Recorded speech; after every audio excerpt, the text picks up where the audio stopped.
Well, good afternoon. I'm John Shumway at PNC Park. I'm standing down the third baseline. The seats you see behind me are the box seats along the third baseline that have become the center of a lot of discussions in Major League Baseball. Now, you'll remember a couple of years ago, they extended the protective netting from behind home plate down to the end of the dugout.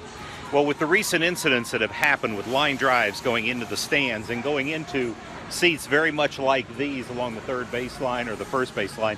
The one in Los Angeles over the weekend was the first baseline.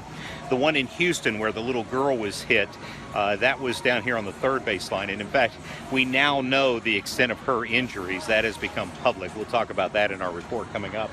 But the vulnerability of the fans who sit here has become a major topic in Major League Baseball.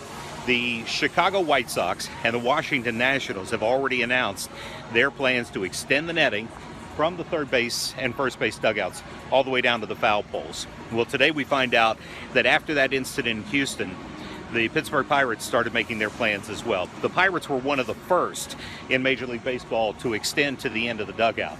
Now they're going to be one of the first to extend it on out and all the way down to protect the fans who are in these lower level seats.